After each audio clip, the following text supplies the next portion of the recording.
Open Your Eyes is brought to you by SMART, bringing people together, and the Belize Bank, our country, your bank.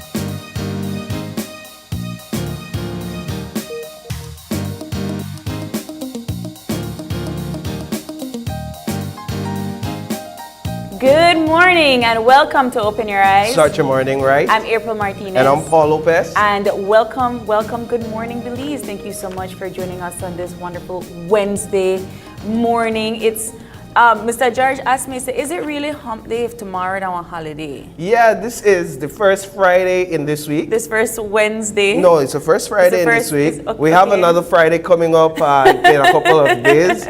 So this is the first Friday, and so I think George is correct to say that it's not hump day. It's the first Friday in a 2-Friday week. And that's what we're experiencing today. Because, of course, tomorrow is, in fact, a public and bank holiday. And I know a lot of Belizeans are excited about that. The fact also that we have some celebrations taking place tomorrow, the Emancipation Day celebrations. And also the fact that this is one of those holidays that we are now celebrating, or at least now recognizing. Fourth annual. Fourth, right. Yeah, because I know we had officially made it a public and bank holiday during COVID. Did we replace this holiday for like another holiday? We did replace it for Commonwealth Day, which was in May, right? Yeah. We no longer celebrate the 24th, but we celebrate the 1st. And I remember everybody's asking if they're going to give it on the Monday instead of the Thursday. Listen, I know it was like a back and forth kind of situation. People, they suck their teeth this morning. Okay, give me a biggest suck teeth. You know, just like how you don't move Independence Day, the 21st, you or don't Christmas. move Christmas, you don't move the 19th, you shouldn't move the 1st. Okay, so it's one of those things. It's one of those important dates that commemorates us as Belize, and we shouldn't. You know, you're right. It. There was some controversy. If it wasn't last year, it was the year before, perhaps even the first year, when we decided to celebrate, and I say we collectively as Belizeans, decided to celebrate Emancipation Day. I think it was the day before, and there was a bit of controversy because even just though like you said, the entire country hasn't,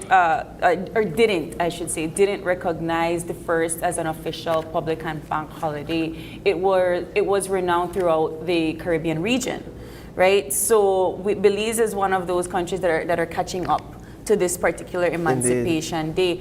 But you have certain Afro-descendant communities within Belize that were already celebrating the day. I know that Queen Street Baptist Church had a mass every 31st bringing in Emancipation Day. So it's not just a thing that just started. It's not new to us. It's not new to us, but we've made it official. And I do think that in light of what it represents and what it means, left it for the 1st. Yeah, that's just my humble opinion. Well, I appreciate you putting it into context, because I'm sitting here sucking my teeth and thinking only selfishly, I must admit, about me taking a holiday and me getting a long weekend. But when you put it into perspective like that, we get a sense to appreciate really what we're celebrating, and we kind of understand why it must fall for respect on the 1st itself, whether the 1st is a Thursday, whether it's a Wednesday.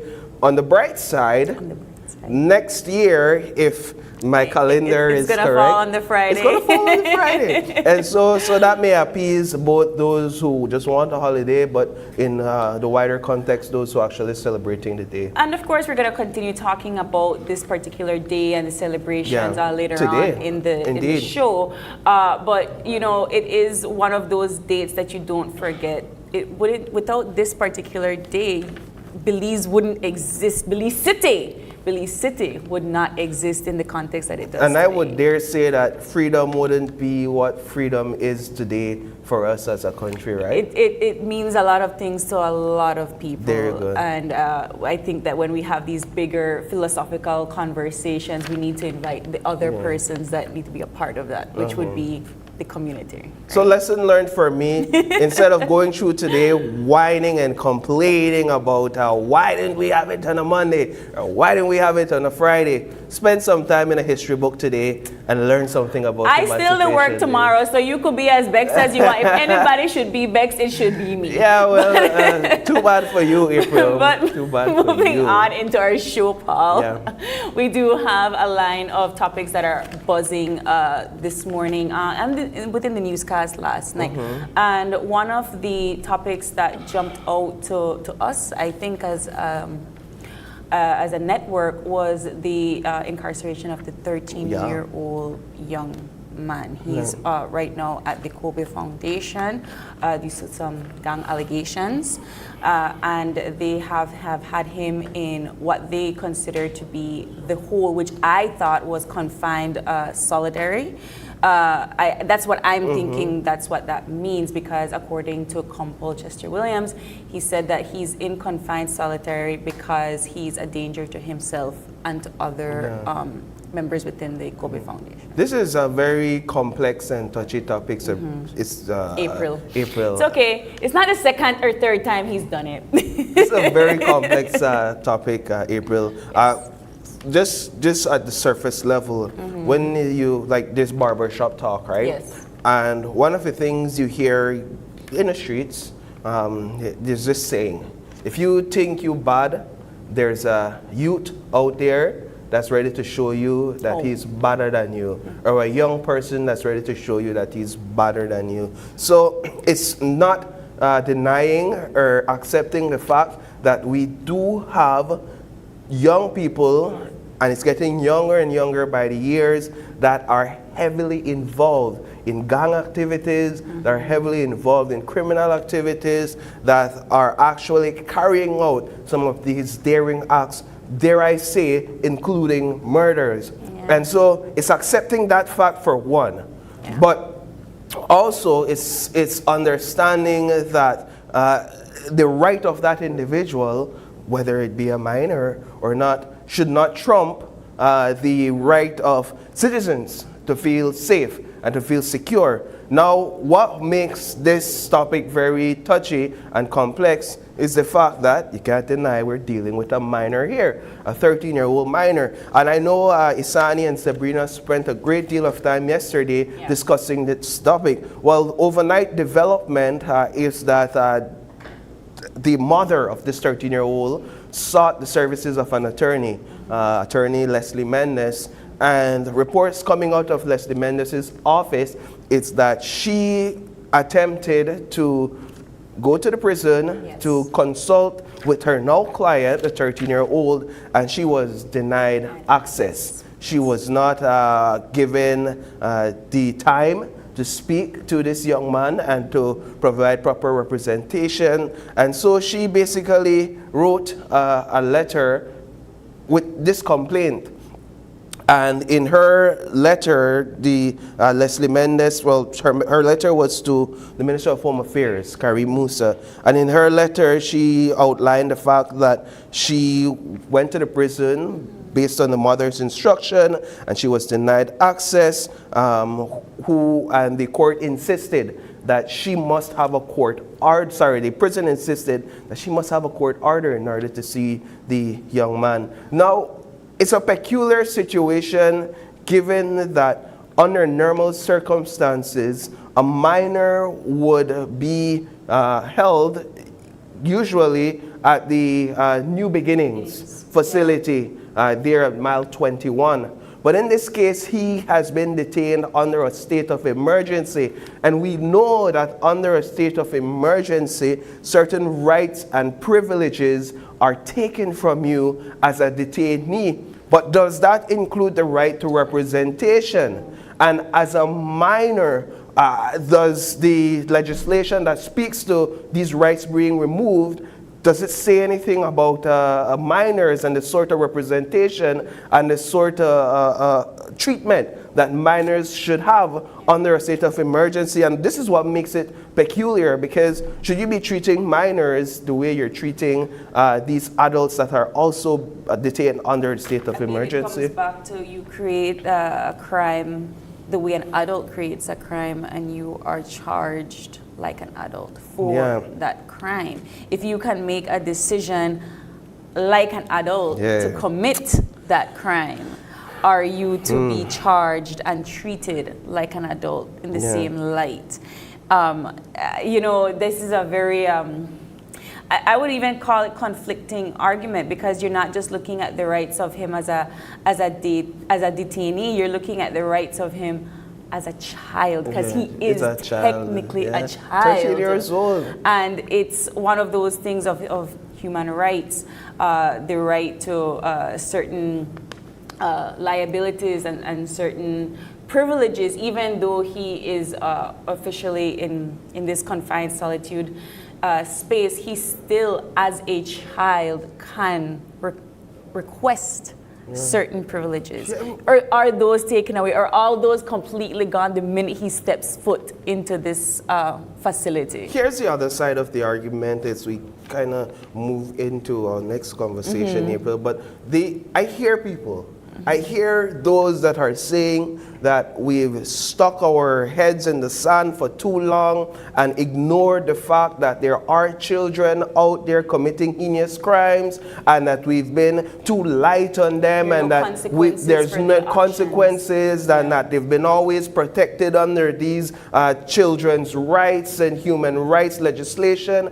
I hear them because you have to agree there's some I remember truth to when it. they removed the corporal punishment in the schools, and that created also a conflicting argument of, well, how are we supposed to put down certain punishments and have the kids listen and pay attention if we don't rule with an iron fist per se? Yeah. And it's, I don't know, Paul. I'm looking at the society around us, and the kids are making, not just in this particular incident, but many other incidents, adult-like decisions. Indeed. Right? April, and we here we are citizens. We are not legal minds per se. I don't have a legal degree. I'm not sure you, because I know you are well educated. You probably have one there hiding somewhere. No. But definitely, we are citizens, and we see what's happening, and we speak about it 100% from that perspective. And this is one of those cases where if nothing else comes out of it, we as a society collectively perhaps needs to begin to take responsibility and see how we could really address this issue with our youths. Well, Ms. Mendes did write this letter to the minister. We have yet to hear a response from the Honorable Karim Musa. We're going to be awaiting to see what takes shape throughout the day. But at the end of the day, I do think that he still should have had the right to his attorney. Of course. And that's just my anybody we shouldn't be denied that right. And the attorney Leslie Mendes, of course, she refers to the conventions of the right of children, which Belize is signed on to. Yes. So this is one that we'll be following up. But let's take things from here in Belize, and we're going to throw it over to Paris for the 2024 from one Paris Belizean youth that is not doing so well to another one that is doing outstandingly well in Belize and representing us to the highest degree. We love Sean Gill over here. Indeed. We're so proud when that TikTok video first came out, because I knew we had sent somebody to represent us, but I didn't know who. I remember we were talking about it, and then when his video came up and he was waving that flag on that boat, I had like goosebumps, like the hairs on my arm stood up just a little bit, because that's us. It's amazing to me. It's amazing to me how quick things go viral on TikTok. It reminds me. I think it was like over 1 million views or something like that. It has over 8 million views. It's a short video. This video right here, someone posted saying it's the smaller group of athletes repping their countries for. You mean our one? our one. Our one athlete. But you know, I saw some interesting statistics yesterday showing the population size for certain countries and the amount of athletes they have representing them. Would you believe you have countries with a couple 100 million in their population, and they have like 20 or 30 athletes representing them? So if you do the comparison, not letting Belize off the hook any at all, but if you do the comparison, it kind of balances off the scale. But this is on Sean Gill anyways, and yes, and Sean Gill will be competing in the 100-meter dash, I believe, this Saturday at 2:35 a.m. local time, because Paris is 8 hours ahead. Yeah, so but I don't. Come on, guys, clock in, tune in. If you could have woken up for World Cup when it was in Saudi Arabia, you could wake up to watch Sean Gill. So are you going to? I wake up for watch my football. I wake up for watch early boy compete. I could wake up 2:45. You could wake up 2 hours earlier. I'm going to hold you to your word. But after the huge support from social media users and Belizeans across the globe, Sean Gill, he made a little statement thanking Belizeans for just for all the support, right? And I believe we have that short clip that we're going to play just about Sean Gill. He's sharing how thankful he is and the amount of support that he is receiving. We do have that video, and I believe we're going to play that video right about now. So let's get that video rolling. Good night, everybody. Right now it's 11:47 p.m. for me in France, but right before I was asleep, I just want to say huge thank you for all the support from every single body, all Belizeans, local and abroad, and everybody else will offer any type of support, you know, the messages, the calls, the comments. You know, I just want to say a huge thanks to everybody. I appreciate it. With the feel of love, you know, right now at the Olympics, you know, Belize at the spotlight right now. Everybody just want to hear more about Belize, learn more about Belize. You know, we have the lead pins there where we trade. Everybody want the pins. So right now, you know, Belize trending right now. So I just want to say again, thanks to everybody. Is trending right now. I absolutely love that. And you know, this is where and we'll have this conversation with our sports personnel in a few, but this is where we need to start providing momentum as citizens of Belize, because we can't just give our support from afar. We have to talk the walk, as we would say, and ensure and encourage that our athletes are out there and representing us in this light and in this manner. I don't know, and I believe we could ask our sports personnel this, how many times Belize has actually competed in the Olympics. But Sean Gill will be running in the 100-meter dash. It'll be the only Olympic sport that Belize will be participating in. But we wish him all the very best of luck. I mean, I'm sure it takes a lot of hard work and dedication to even make it this far in your sports career. So, Sean, big up you, boy. Yeah, and then April, finally, speaking about a sprinter or a long-distance runner, we haven't had an update on Peggy in a long time. Our little reptilian friend that is traveling upwards and downwards. Loggerhead, right? Loggerhead turtle. And so just as by way of a quick update, yesterday we got an update from Peggy. Ooh. I don't know if you remember the last time we heard from Peggy. Peggy was on the west coast, Florida. This is a few weeks back. Well, yesterday, Mar Alliance released this new image as they continue to track Peggy's journey, the farin through the back. You see Peggy now on the East Coast by Orlando in Florida. Orlando, seems to be heading up to Jacksonville. So Peggy has traveled more than, I believe, 200,000 kilometers over the last few months. And I believe that the scientists here are collecting, so there's 233,748 kilometers. So I believe that the scientists here are collecting quite a bit of data on Peggy, on loggerheads, on their movements around this time of the year. Somebody, and I just have to put it out there, somebody suggested that perhaps the tracker is in the stomach of a predator. Well, the scientists cleared it up and suggested and informed the commenters that in fact that's not how trackers work, and that wouldn't be the case in this.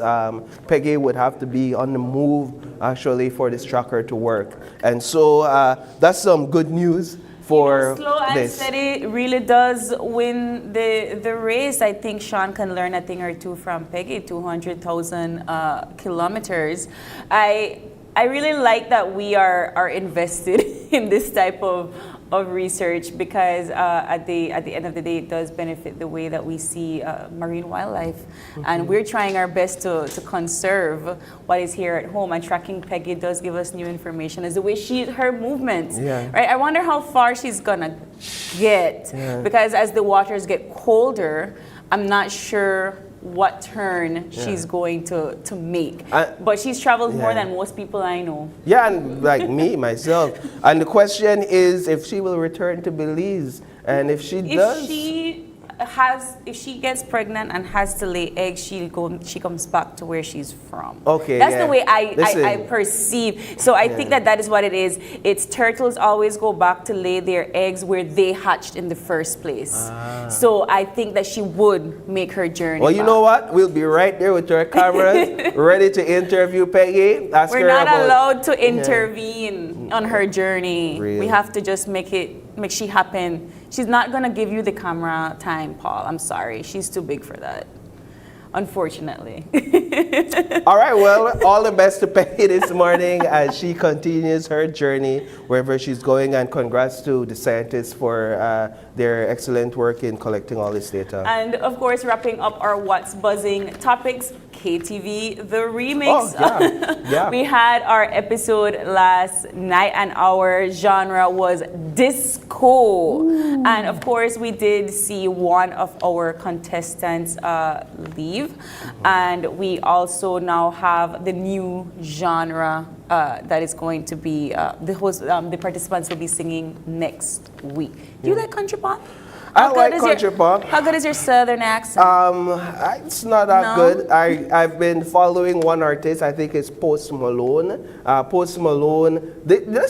Post Malone is a hip hop artist that recently transitioned into country. And if I understand it, he actually started his career in country. And so Post Malone recently released a track with a song with Luke Bryan. I believe that's his country name. And so just to say, I know my thing. Okay. And I know a bit of country and I know a bit of country pop. And I'm hoping these artists know their thing and they're ready to bring it next week for country pop. Last night they had disco, as you said. The show was electrifying, to say the least. It was? Did you take care of the bottom pants? I slept. I went to sleep late last night just watching the show. I think this is where we're getting to the point of the show where the competition is stiff. Yeah. And these competitors are bringing some of their A games. I feel like last week and this week, the genre was a bit challenging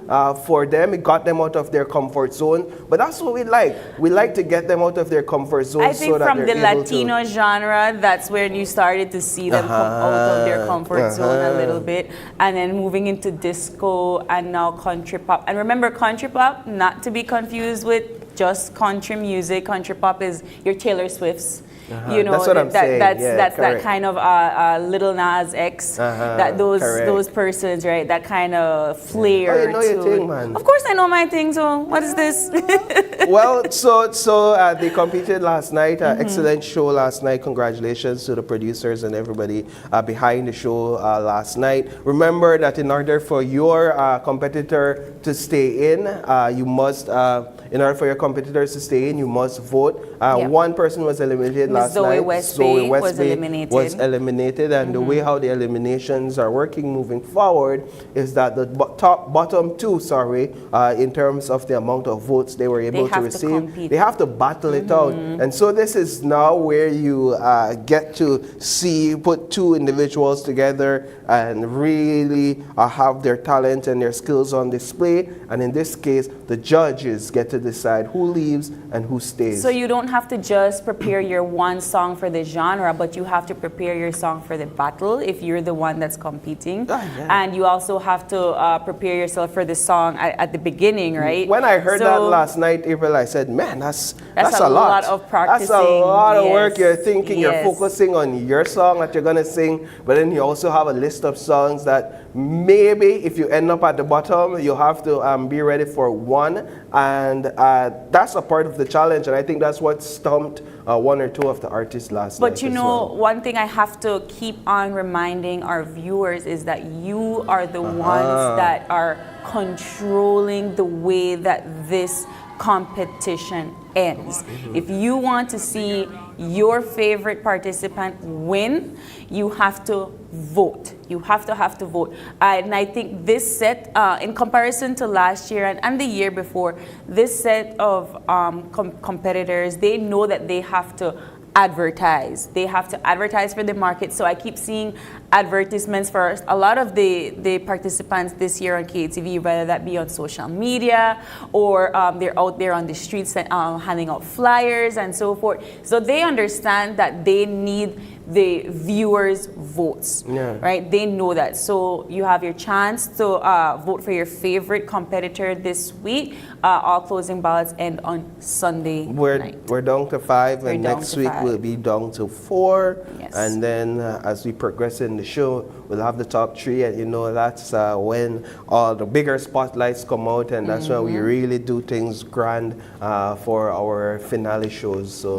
it's definitely something to look forward to. KTV The Remix, and we also want to thank our viewers for their continued support, those who come out to the place and also those who view us on YouTube as well as Facebook as well as on Channel 5. April, we have a show to get into this morning, some very interesting conversations, but we have to motivate. Every time you host the show, I see you do your own little motivation before the eye opener. I gotta I'm gonna up myself. I understand that. So you want us to do this one together? I'll give you the honors this morning, April, and have you take this one on. Of course, our daily dose of motivation is taken from dailyom.com, and it goes like this.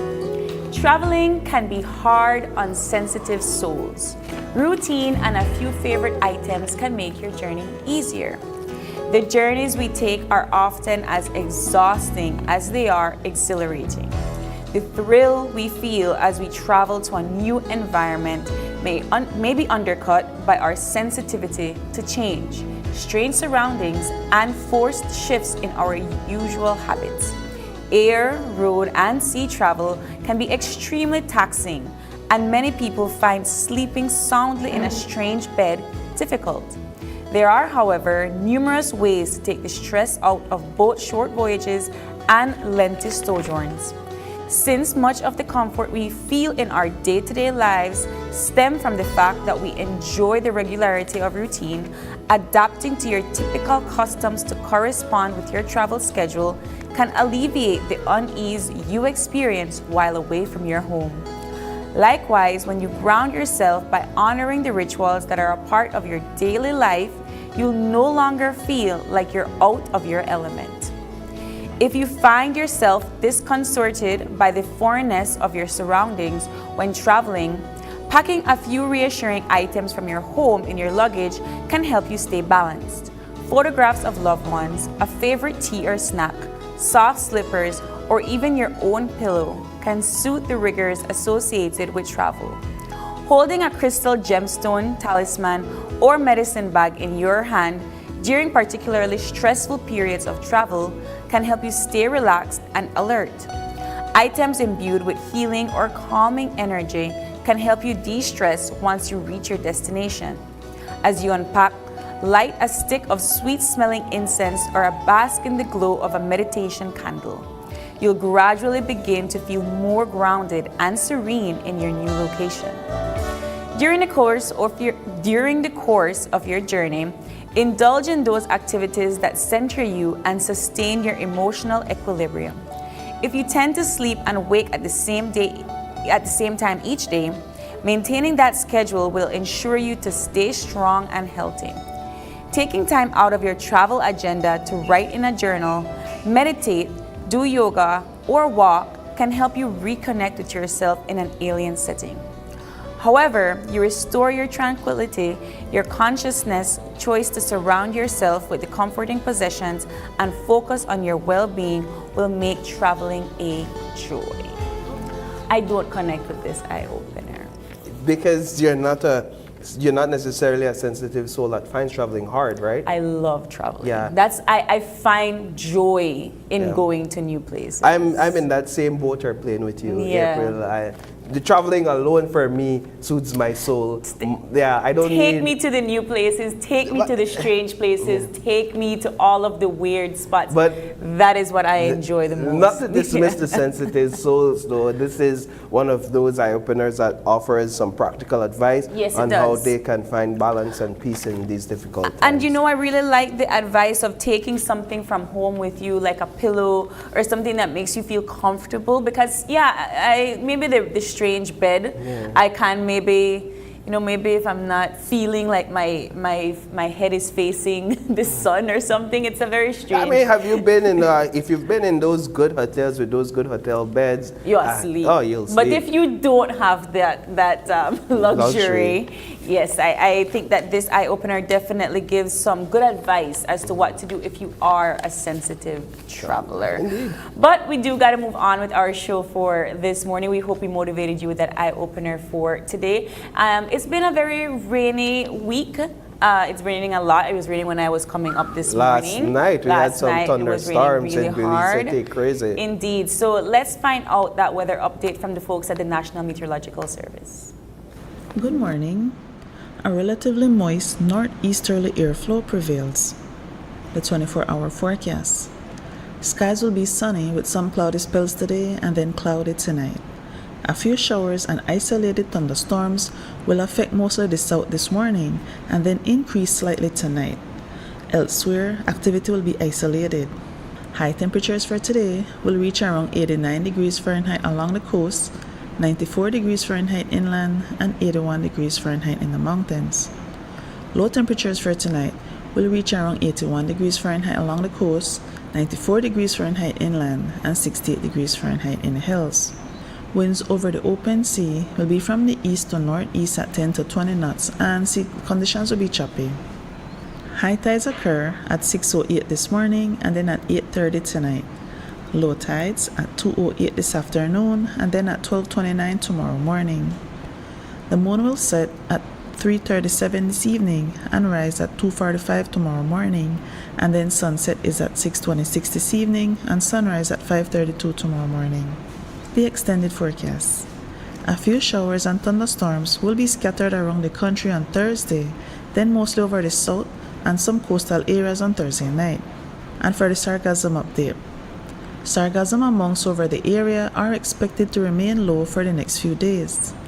And in the tropical weather outlook, tropical cyclone formation is not expected in the North Atlantic, the Caribbean Sea, or the Gulf of Mexico during the next 48 hours. For this forecast and to view all other forecasts, products, and services, please visit our website at nms.gov.bz.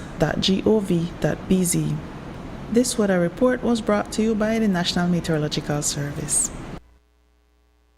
All right, and so that's our weather update for this morning. The next weather update will be on Friday. That will bring you, unless you, of course, follow the instructions provided and head on over to the Met Services website to keep track of the weather as it progresses throughout today and the rest of the week. We do have a show to get into, and we have some very interesting conversations, I must say. The first one will be joined by Minister of Sports, Rodwell Ferguson, who will be in to speak with us about the efforts in preparing the Belizeans to participate in sports internationally. We're talking about the Olympics, and actually we'll have some leaders from other sporting disciplines that will be on set with him as well to have this discussion. And in our second conversation, we were talking a little bit about the holiday tomorrow of Emancipation Day. So we have the folks in from Niche to talk to us about EBOE Town Festival and all of the activities that you can find there. And then in our final conversation, we have our good friend Dara. And Dara is coming in to tell us about his latest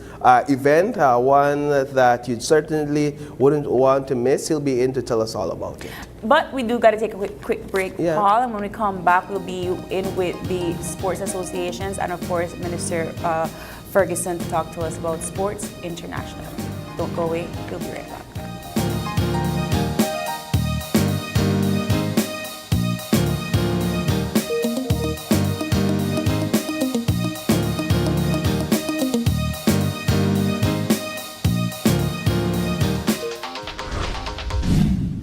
I'm connected. Yo.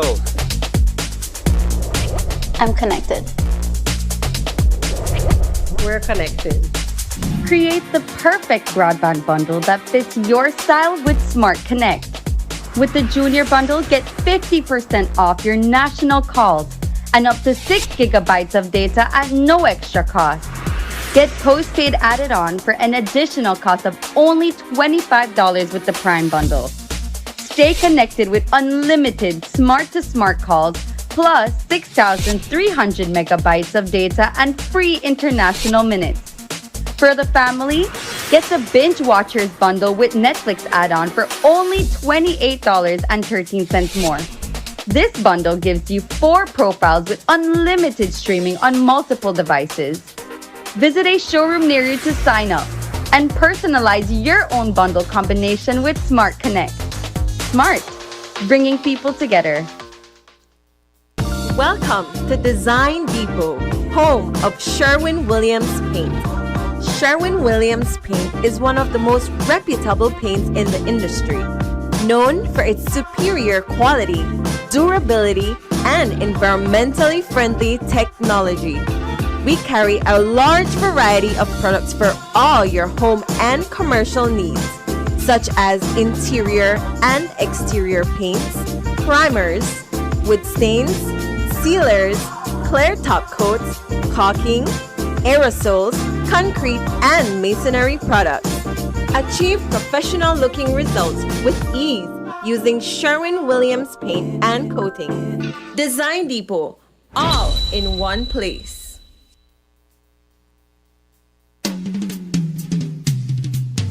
Please, Dara Samba Theater and Red Stripe present the 15th annual Dube Tribute and Concert.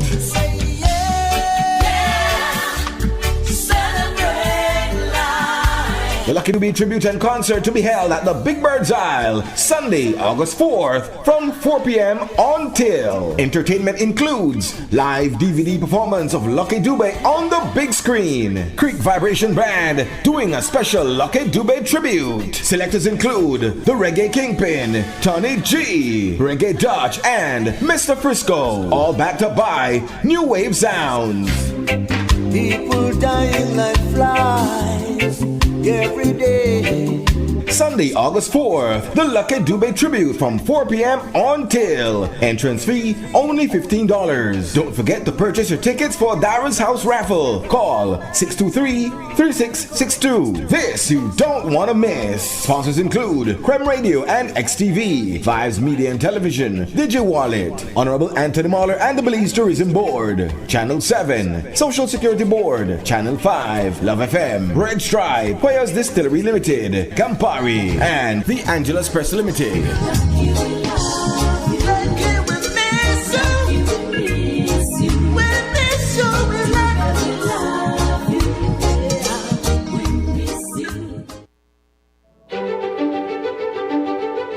Technology is ubiquitous, and it's transforming how, when, and where we work.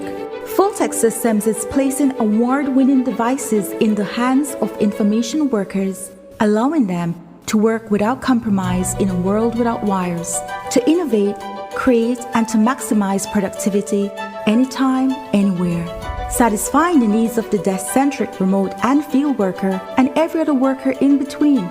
We are providing the industry's best devices to businesses going through the process of digital transformation. Partner with us today to provide the solutions that will allow your employees to work effectively and efficiently to enhance your customers' experience.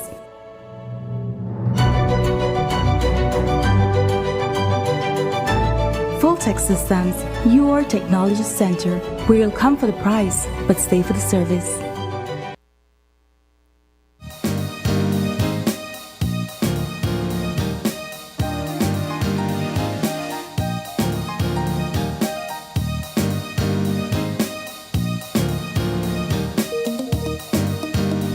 Welcome back. This is our first conversation for this morning, and I almost stumbled over my words because we have a star-studded lineup on set this morning. We have joining us talking all things sports, Minister Rodwell Ferguson, who is the Minister of Youth and Sports. We have no stranger to the morning show as well, Mr. Jacob Leslie, who's the president of the Belize Basketball it's a federation, correct? And we also have Mr. Earl Clear, who is the president of the Billiards Association. It's one of those associations that we don't talk a lot much about, but this morning we're definitely going to have a conversation about these disciplines and more. Gentlemen, good morning. Welcome. Good morning. Good morning. Morning, sir. Morning, lady. All right, so where do we start this conversation? Let's look at, perhaps look at sports in general. Here in Belize, right now at the state of sports, Minister Ferguson, when you look out and you look at how the state of sports in Belize, what words or description would you place on it? Well, Mr. Lopez, as the minister responsible for sports, and given that portfolio, then I look at sports that it needs uplifting, improvement, and upgrading. Because we have a population that 68% is under the age of 29. And so the majority of them play some form of discipline. And I appreciate that very much because what that does, it takes away from what they might have done, do some other activities otherwise. And so once you keep them busy, then we can see that we have changed their mindset into a different set to be able to participate in sporting activities. As the minister responsible, I always say that what we get as a budget is limited. And this is from government to government. Because sport is considered a quasi-government, it is expected that sport should raise some money to assist with the budget given by government. In a small society, it is very difficult because when we have an activity or a particular game, especially basketball, the venue is not fully occupied. And so the expenses might even overcome the revenues. And so the minister responsible, everybody comes to me for the support and the assistance. Sometimes I wish I can support them with the funds that they require, but it's a bit difficult because it is limited. And I want to look at the situation with the basketball in particular. If you know, last year, our national team, I think, came in third in the tournament that was held in Belize last year, and we were fortunate to go on to FIBA America. And so from last year, Jacob told me that, you know what, we will need money to travel next year to FIBA America. And while they won one game, I still want to congratulate them because they did extremely well. A small third world country with less than 400,000 people went out there and defeat Brazil with about maybe 220 million people, I believe. And so by that, we have talent in Belize. But what they want is the support from the business community and likewise the government of Belize. If they can get that support, or at least will do much better as they travel across the globe. So in my last time, because time is very limited, so about a month ago, we launched the sports app for Belize. So it's support sports BZ. And we are asking every Belizean to contribute towards it. And we are asking you from $1 to $1 million. So that means that every month you can contribute $1 towards sports. And if you contribute $1, that is $12 a month, each individual is contributing. If you multiply it by 400,000, we are talking about $4.8 million a year. So that by itself would be able to support sports without even attacking the businesses. If you go to the business and you can negotiate with them and say, I'm going to give X amount every month, there's a price now we can cover the cost for sports in this country. What has the response or reaction been to this app? Are we seeing support? The reaction is excellent, but I think we have some glitches with the app. Once we solve those glitches, then we'll go back to them and make sure that we get that contribution. So last week we met with BTL, with Smart, Caribbean Motors, and they were very appreciative of what they want to accomplish. Yeah. And what they are saying that every week they may get a letter of requests for donations, and they might just give something here and there, but they believe that if we launch it up and it works properly, then their contribution to the public might be less. Because once they contribute to the app, and every business contribute, every individual contribute, then you'll be able to go and have enough money. So apart from the financial support and financial assistance, what else is the government doing to support these athletes that are already in the game and in the sport? We have only one Olympian out there representing us. How is it that what are we doing to gather more attention in the light of sports and support our athletes so that they can go out there and compete, apart from the financial support? You see, I know that's a big issue, but... While we might say it is totally government concern, it's all of our concerns as Belizeans. Because no country in the world, the government of Belize supports sports 100%. For example, Jamaica. Jamaica sports is like the number one thing there, but the private sector contribute significantly. If our athletes can reach to that standard, where we can get the private sector to come in and give their contribution, I'm quite sure that we will be able to cover our sporting expenses as our teams travel across the world. So as the Minister of Sports, I am trying to get government to expand the budget for sports. Because in Plan Belize, we talk about expansion of the budget for sports, but I don't see it reach the level that we want to reach to be able to assist our athletes as they travel. Now, sorry, but let me just jump in there because associations and federations are established also as a way to develop athletes, whether it is in the discipline that you lead, Mr. Earl, or the discipline that you're invested in, Mr. Leslie.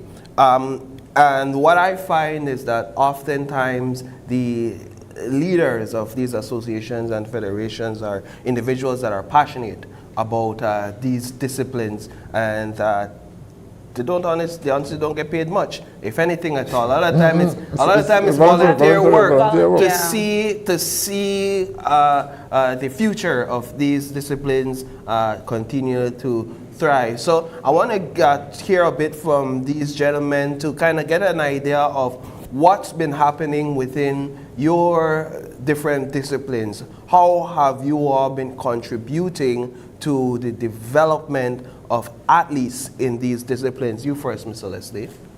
Well, for me, I became president maybe 2 years ago, and my mandate is a bit different than the previous presidents. I am not too concerned about the sport itself. The sport to me is a tool, right? And I wanted to use the sport of basketball, which I think teaches you a lot of disciplines that you translate to life, to impact the lives of these young people, right? So to create educational opportunities, to create employment opportunities. And so the first thing I did when I came into as president was have my top 30 athletes get full scholarships up to bachelor's degree. Because when the sport finishes, what happens next? And too many times I've seen so many people invest their life in basketball and different disciplines. And then you see them out there with nothing to show for it. You know, and I lived that experience. I looked at my older brother who was probably well known as the best player in basketball for like 15 years in this country. And he has got nothing to show for it. You know, and so when I became president, my mandate was the athletes need to benefit from their investment, right? So there was less bouncing of the ball around me and more strategic development, right? Yes, we want to get our athletes better, we want to prepare them, but also we want to let them see the benefits of it. Because once we can elevate our athletes, whether it be through education or through them generating revenues and opportunities from the sport, then the young people have something to look for. It is difficult for you to tell a young person, play basketball or play billiards or play volleyball or play football, and then the best player in the country has nothing to show for it. Then why would I invest my time in that? Right? While they can see more lucrative opportunities right in their neighborhoods. So for me, it was a change in narrative. I think we can create life-changing opportunities through basketball, through billiards, through football, through volleyball, and we have to focus on that so that we can inspire young people that come next to say, all right, I can change my life situation through this sport. Does that speak then to, in part, personal responsibility as well as an athlete versus and I know the support is needed, but also to balance that support that you're asking for, taking personal responsibility or taking personal stock of how you can develop yourself and move forward as well? Again, we teach these things as disciplines. Right? So basketball is a discipline, football is a discipline, volleyball is a discipline. So it's the disciplines that you learn through the sport that you translate to. And so when we're teaching the sports, when we're teaching the disciplines, we're teaching other things. We're teaching teamwork, we're teaching communication, we're teaching leadership. So these things that we are teaching through basketball are the things that we want to translate to life, right? So I've always said in every platform that I've gotten, I have learned more through basketball that has advanced my career than I learned in the school. In the classroom, I learned a lot. But the disciplines that I learned through team sports, I was able to translate. I was not a good communicator. When I started to play basketball, I was very shy. I would sit beside you in class and not speak to you. When I became good at basketball, it built my confidence. I was well known, it was easy for me to relate to people. I felt like a star. When I walked around, people knew who I was, and it elevated my personality. That translated because then I started to become confident, I started to become a leader on my team. Then I started to lead in life. I started to lead in the classroom, I started to lead at the work because I learned how to do it through basketball, right? So for me, that is what is important. And this is why I always lean on the Minister of Sports and the private sector to invest in these disciplines, because what we're doing is trying to change lives. The sport and what we do when we go out there is very important. We want to go out there and put Belize on a map and put Belize in a place where we're respected through the sport. But most importantly, we want to impact the society. We want to make sure that we are developing young people who can contribute positively back to into our society, right? So that is my goal. I've been criticized for it because people say, oh, you know, they bounce enough ball, but we have bounced too many balls over the years, have not done specific training and development and structural planning in regards to how we can bounce the ball for our purpose. What can we do without support financially and otherwise from the government? We can't move. That has been at least my major challenge, and I always applaud Mr. Ferguson because he's one of the persons where whenever I need support, is the first number I text. And I have texted Mr. Ferguson maybe 11 o'clock in the night and he responds 11:02. Right? He's very responsive and he's very honest in what he can and cannot do, which I respect. Because when I go to that first person and he says I could do this, I know what else I need to do. But for sports, especially team sports, without finance we can't do much. And many times what I've found is we get funds to compete, we don't get funds to train and develop. That is the most important area I think for far too long Belize has not invested in. We want to, even the private sector, they will give you money to compete because they want to see a name on a jersey. But when I'm saying I'm building a program to help train our kids for the year, keep them engaged all year round, you get no help. And then when you go compete, it shows. I mean, we went to the Champions of the Americas recently, which was widely covered. And when the competition was done, I told those kids, we failed you guys. Because we just put you together until you go play, while all these other countries are training for years, right? And then we expect them to go out there and defeat the USA and defeat Dominican Republic, who have programs that they have built from the age of 5. So these kids who are now 18 years old competing, have been together from the age of 5, training and developing and competing, while we say, let's come together and play. I mean, the girls' volleyball competition, the championship, is a testament to exactly what you're saying. They have been training for years. They all year round. It's not a season for them, and so it should prove. No, April. right? Perhaps we'll get into a conversation about development briefly, but I want to bring in Mr. Clear to talk a bit about billiards and what you all have been doing with this association to develop these athletes. Yeah, the Billiards League recently established because we saw a decline in the sport itself, the discipline itself. We registered with CPB, which is the managing body for billiards in Latin America, and we are mandated to build a sport from the youth level, male, females. Currently, everybody does kind of knock ball, but there's a special skill you have to develop, and like Jacob rightfully said, no, we don't want to just put athletes out there. We want to build them. We want to develop a structure with them. Next week, I'm doing a summer camp for kids in Dangriga. We're starting out small, but we hope that this would be something that would transcend throughout the different districts, where I would communicate with the different associations to have a program in place. We're starting off with the kids and grow them up. I did it before, so I see the benefit of it, whereby a lot of them went into high school, because I started with primary school. They went into high school, and now some of them are playing billiards. You know, so, and you keep them engaged. You keep the kids engaged. You don't get time to idle yourself, you know, so it's a developing sport. We're transcending from the mindset what Belizeans have before, that it's a bar thing. Right. You go hang out, drink, and play billiards. So we are transcending from that altogether. We're shifting the focus more to actual development of this discipline the right way. Now, what you want to jump in? No, I was just gonna say there's a lot of maths involved in billiards, so I definitely know that it's not just the sports to shoot the ball, right? There's a lot of strategic planning that goes into that. Every game is a completely different game. Yeah. What I want to bring the minister in now, and perhaps we could have a overall discussion on, is how do we take these disciplines from the federation and association aspect to really look at developing athletes from a young age, developmental programs that these associations and federations can tap into and can collaborate with. I think a large part of this, the government comes in as well. Well, Paul, if you are thinking about developing from an early stage until you reach that age to compete and participate, you are talking about a budget of $25-30 million. I feel like everything comes back around to money. Yeah, it comes back to money. We've been trying to go somewhere else, and it just keeps coming back to finance. It is my hope and my dream that the app works, and it works tremendously. And once that app works, it will benefit every discipline, every athlete. So I am very rigorous to make sure that it works at least within the next 6 months. And we can come back to the different disciplines and say we have been successful, and now we are able to assist in whatever area that is possible. A simple thing like facilities.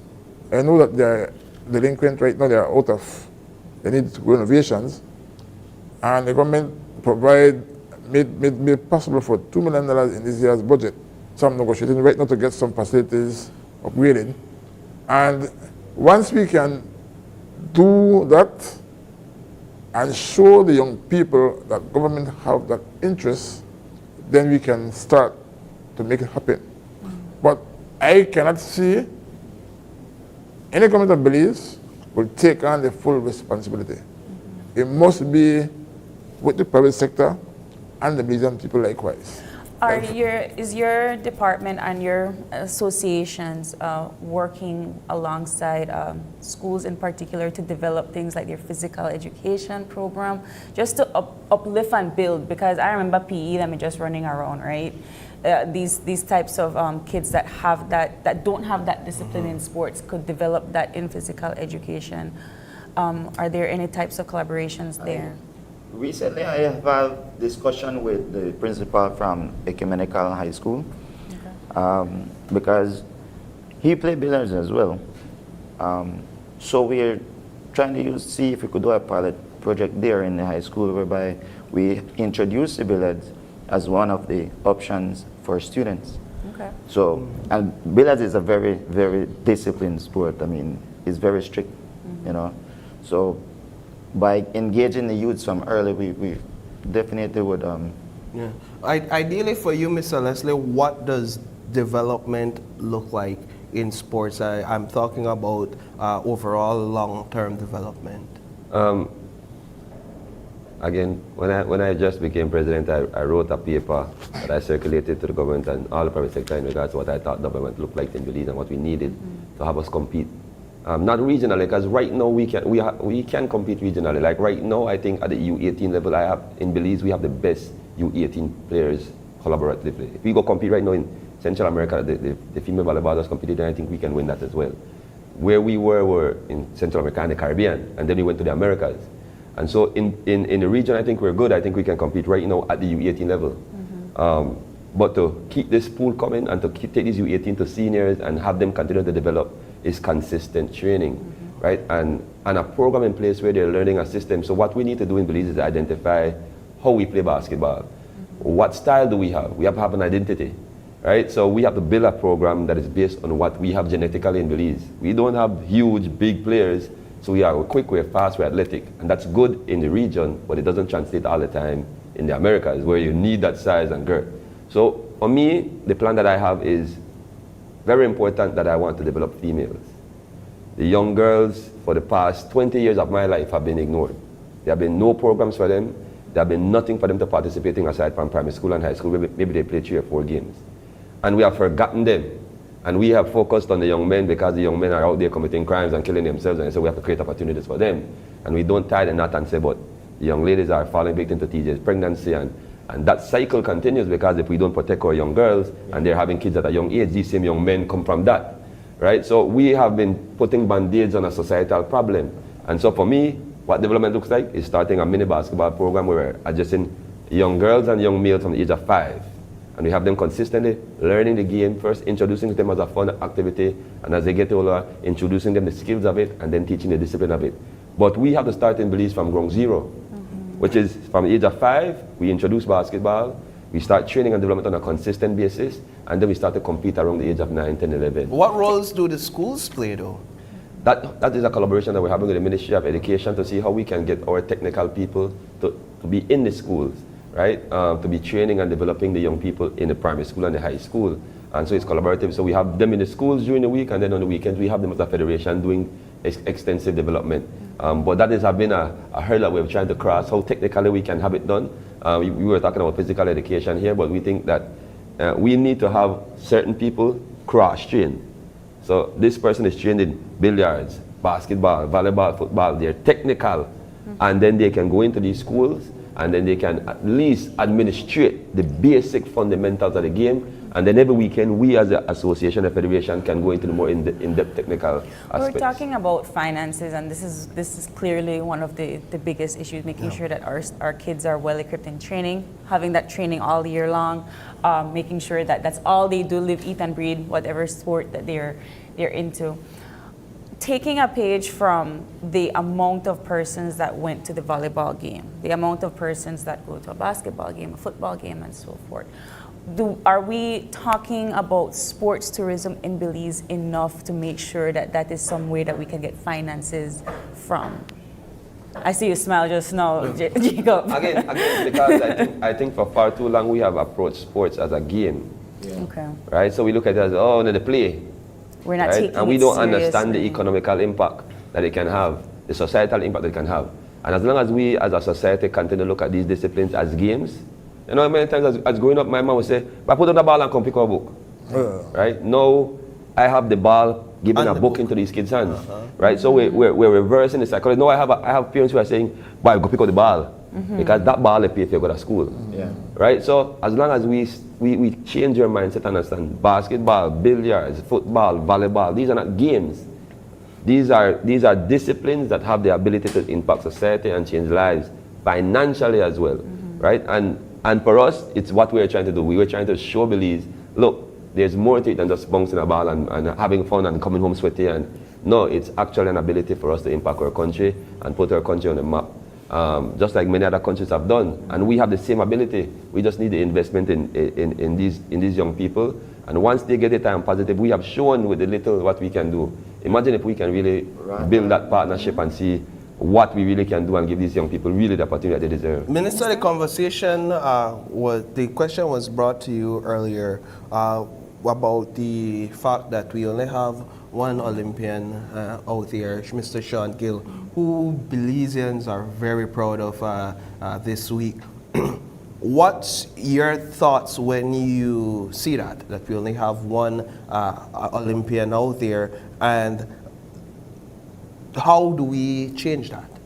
Yeah, very good point, Paul. As the minister responsible and have the Olympic Association, that need to be developed over a period of time. And while our athletes go to different Central American activities, we need to concentrate at home for them to reach that development. Mr. Gill was fortunate that he passed the criteria. But again, it goes back to the primary school level. We need to find a starting point that we can develop them throughout the period, throughout the time. But again, it comes with a certain financial constraint. And so as the minister responsible, and we're having an election next year, I have 1 year to show the Belizean people that we are going to change the face of sports in this country. It's difficult because I have to pick on my thinking cap every day. What is the next step forward? Because it is so limited. Yeah. Finally for me, one of the criticisms I hear often is that we're looking in too small of a circle to find talent. How do you respond to that criticism? Some people, some may suggest, well, the next billiard superstar in Belize might be all the way in Otosha. or the next basketball superstar might be somewhere up in Sartaneja. How do you respond to that criticism? Well, for me, the first activity that I did when I became president was I went on a regional campaign. And I went to all the regions. I went north, south, east, and west, and I held recruitment camps. And that's how we identified the top 30 players under 16 in Belize. And those top 30 players received scholarships up to a bachelor's degree program. But it was because we went around and we said, every region, bring your best at this age group. We evaluated them, and then we picked the top 30, and then those are the ones we have invested in. We have 100 that we identified, the top 100, but we gave the specific targeted benefit to the top 30. And so I think that is important. I think for far too long we have said, oh, that Belize City in the base or wherever, we focus on one area. And so I didn't want that to be aligned with me. And so the first thing I did was, all right, let's go out. You know, and we took the time when we went out and we tried to evaluate, because again, you have a lot of talent down south. You know, they're just naturally athletic down south. They jump high, and I don't know if they're Hudut or but that's what we saw, right? And so we tried to give the opportunity. We went north, we went east, we went, you know. So I think that's what all federations must do. In the case of billiards, we started a ranking system because we didn't have anything in place. So we have tournaments throughout the districts and invite players to come in. A small little fee, so that everybody could join the tournament, and then you start to build your ranking up. That way we have numbers now, statistics showing, okay, these are the top players and these are the ones we're going to push out. So if you want to go out, then you have to work and get yourself up in the rankings. My final question for all of you, and talking about, since you're into the communities and so forth, trying to get people in, how are you all and your associations collaborating with small communities to build their facilities that they have?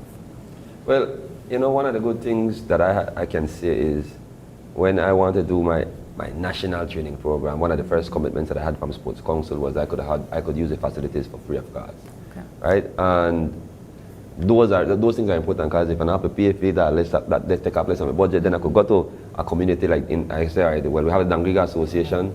All we need then at least stipend for the coach and water. Let's say it's $100 a week. Then I can have the little sponsors build it. So I think what we have done is we have enough facilities, you know. Some of them need to for competition, they might need upgrading, but for training, they're good. Okay. And so we, at least in basketball, we have enough facilities that we can conduct any training that we need. Mr. Clear? Yeah, well, with Belize, it's a work in progress because trying to work on a system whereby I could reach out to our partners, CPB, to assist us with Belize Steel, because in Belize, we're lacking with the quality tables that is needed for the sport. We basically use the same recycled tables. But I've spoken to Sports Council as well for us to see how we could utilize the facilities and have a camp set up for Belize. Currently, we're just using the facilities that are available, the restaurants and bar areas, but we're, like I said, we're moving away from that aspect.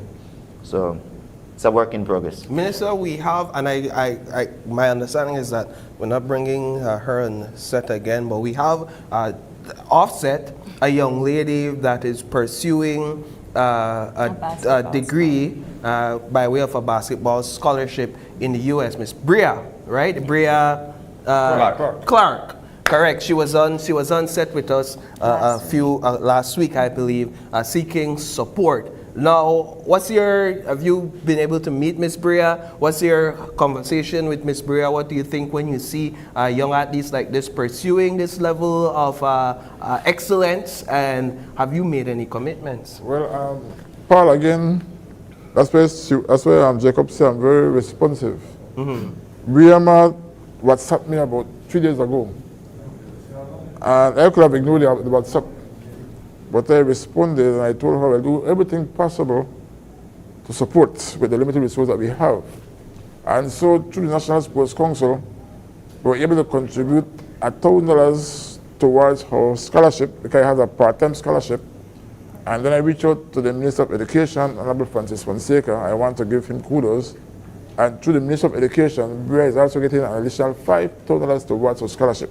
So Bria, I did my part. I conveyed to her mom yesterday, and she's not doing what needs to be done to get that assistance from the Ministry of Education likewise. Wonderful. Wonderful. Yeah. That puts a smile on my face. And of course, they came to ask support from the community, from the Belizean society to see how you can assist Bria. We're talking about how we can take our athletes to the next level to make them international.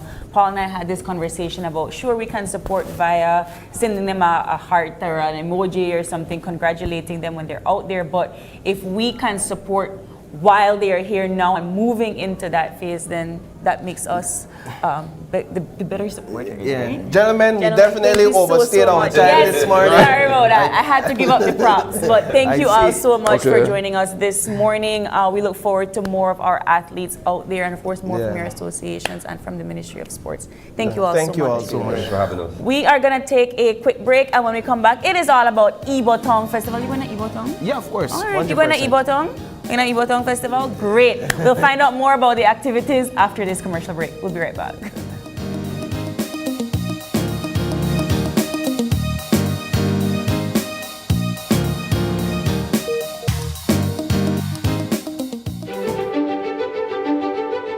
Technology is ubiquitous, and it's transforming how, when, and where we work.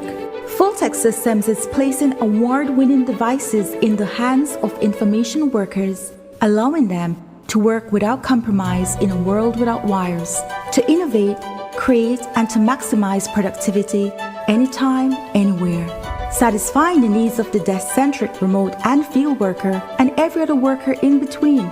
We are providing the industry's best devices to businesses going through the process of digital transformation. Partner with us today to provide the solutions that will allow your employees to work effectively and efficiently to enhance your customers' experience.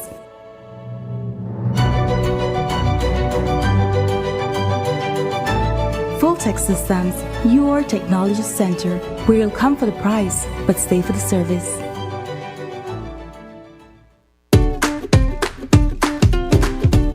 Snackers chips are more than just a snack.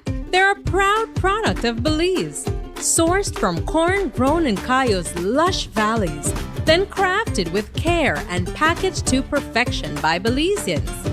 When you choose Snackers, you're choosing the taste of home and flavors you'll love. Snackers, done right, done here.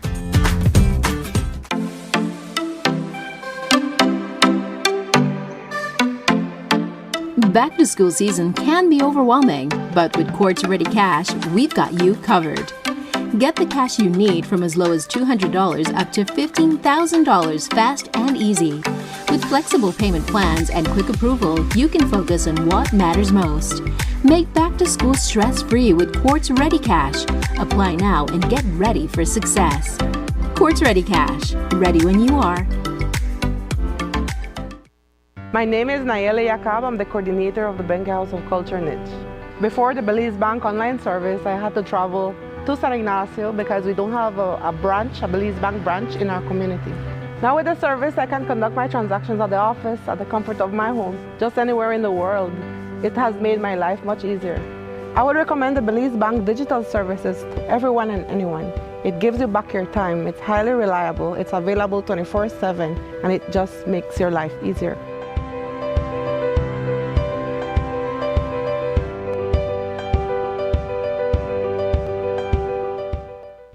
Ignite the innovator in you with Dell.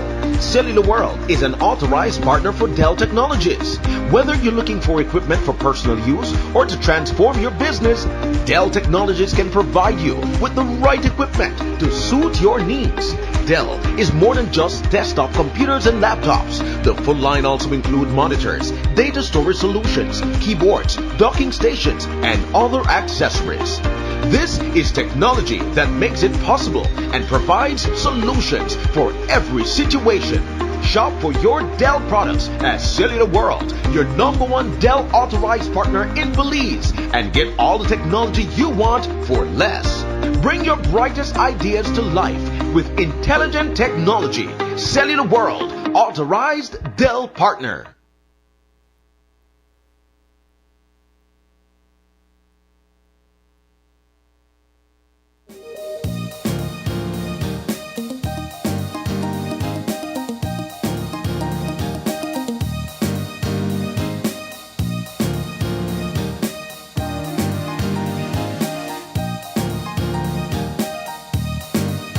Shifting gears into our second conversation from sports to culture. It is all about this year's EBOE Town Festival.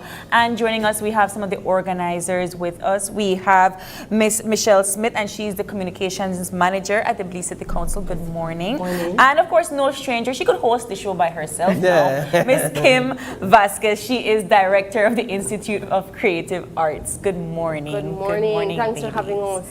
We have been talking about the holiday, Emancipation Day, but what is taking shape, and there's numerous things taking shape throughout the country of Belize, but here in Belize City particularly is going to be the EBOE Town Festival. Right.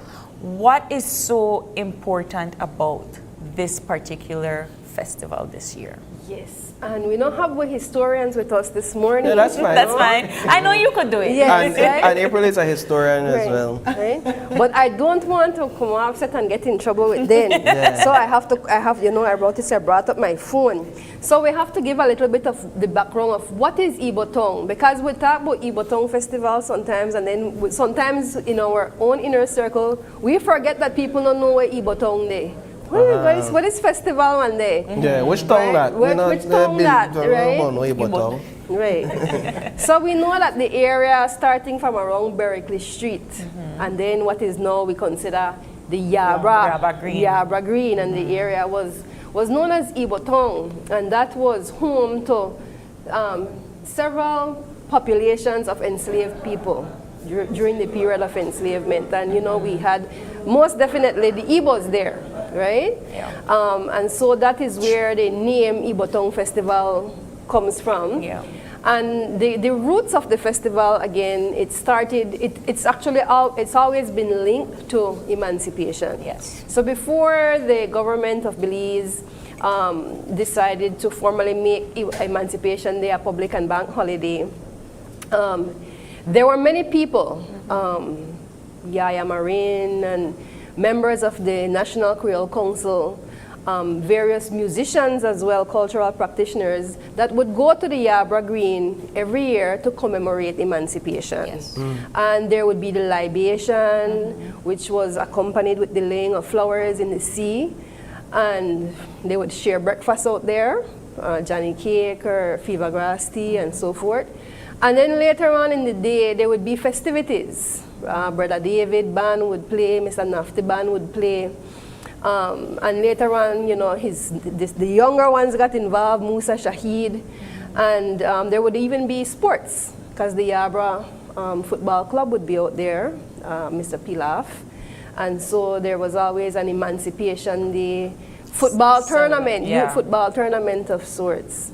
And so in 2022, NIT started to sponsor these initiatives out there at Yabra Green up until 2023, when Ibotong Festival was entrusted to NIT to be caretakers of this festival, to develop it so that people could come from all over, and it could be something, yes, for Belize City, but beyond. So right? last year was the first year you all... It was the first year that NIT adopted yes, right, Ibotong Festival. And you know, we really want to see the celebrations and the commemoration of emancipation grow across the country.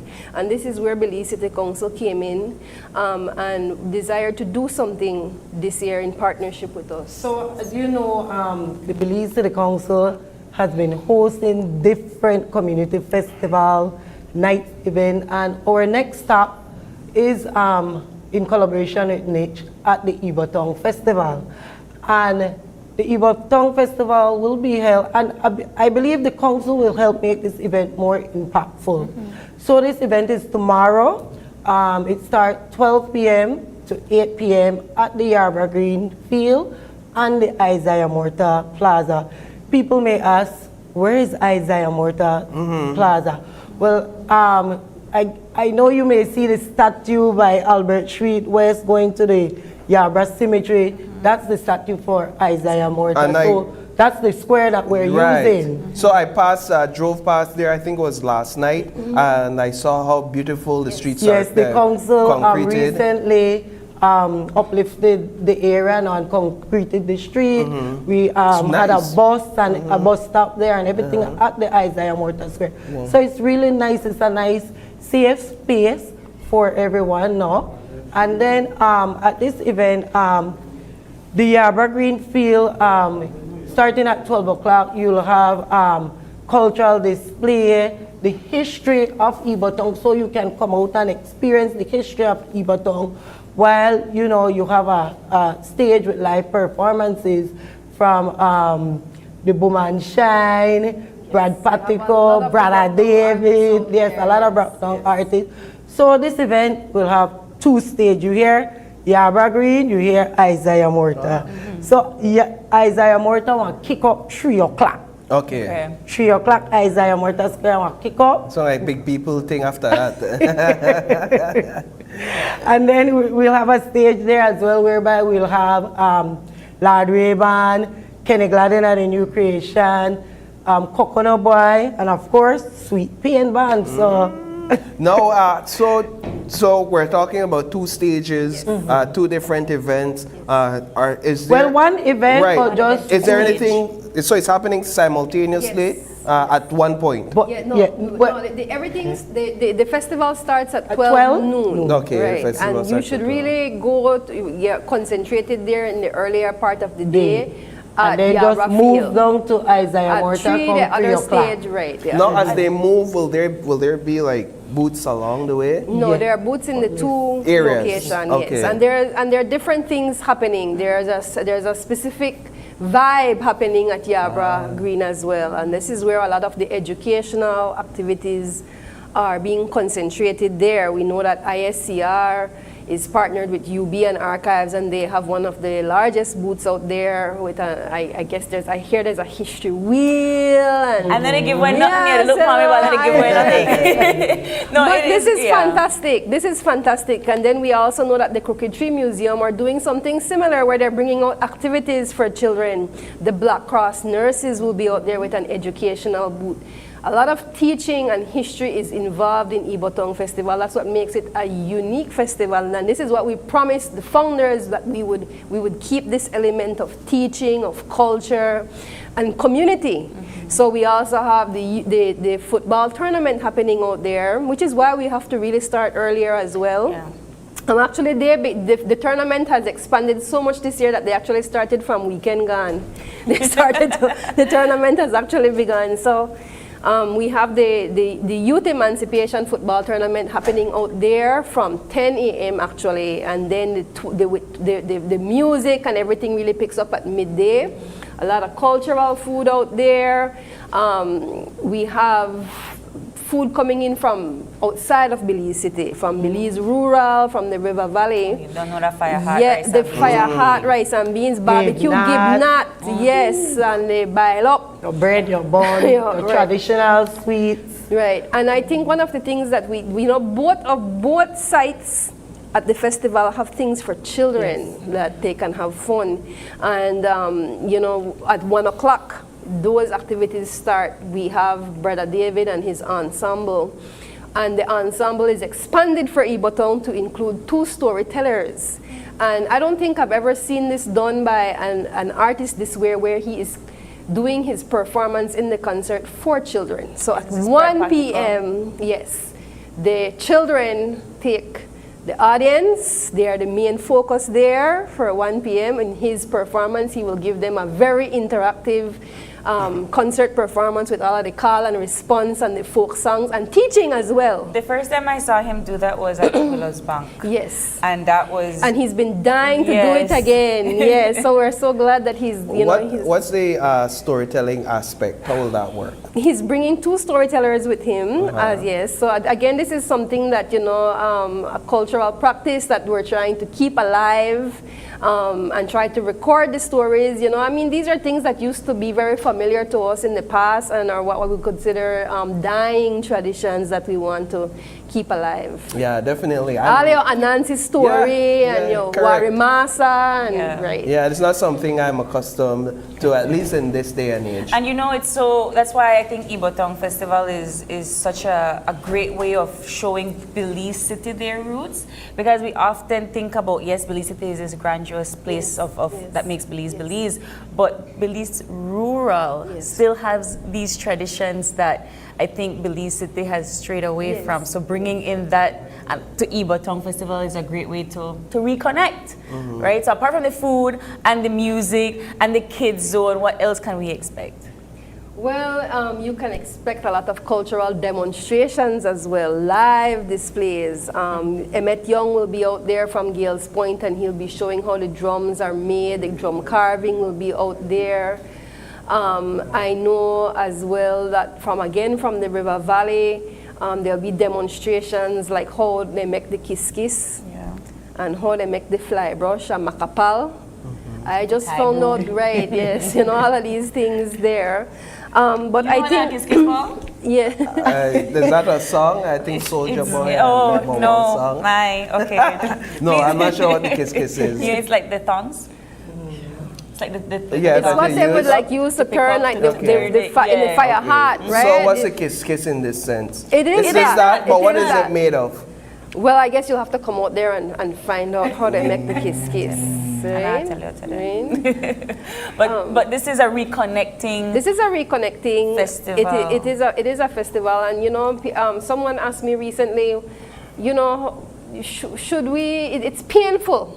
So why you all want to drag up enslavement and these things? These things are something we should forget, you know. But you know, you can look at it that way. Or you can say, I can reconnect with my roots. I can celebrate resiliency. and I can celebrate the cultural legacy that has been passed on to us, and celebrate that these things did not die, they survived. Yeah. So, you know, I think it's a way as well. One of the things that we really want to make sure happens is that there is something for youth.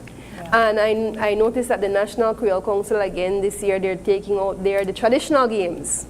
And again, you know, this is something, these are jovial things, very festive, the sacrace, your lime and spoon.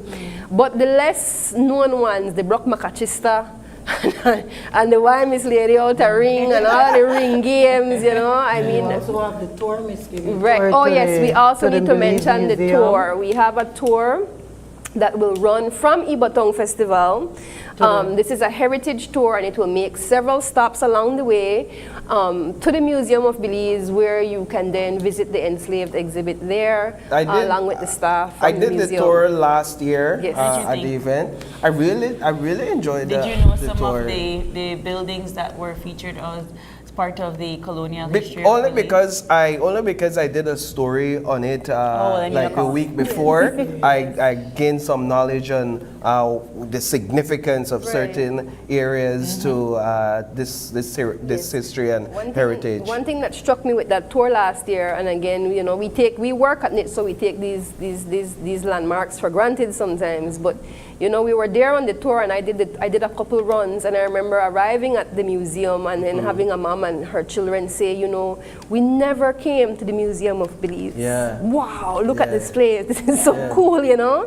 Thank goodness for this opportunity. So this is an opportunity as well to like visit the Museum of Belize, and you know. What I appreciated when we got to the museum was you actually had a guide. Yes. Somebody that was in there explaining to you all that they have on display and really giving you an understanding. So for me, the experience was invaluable, because if you're to pay for something that comprehensive, it would cost you a great deal. And that heritage tour was not $5. Yeah, it was for $5. $5. And the museum, I mean, I'm not sure what it is, how it's working out now, but the Museum of Belize has always been open for the public to go and see. I'm always shocked when somebody says, I've never visited the museum, or as school children have never visited the museum. I remember that used to be like a prime school tour or a prime school field trip.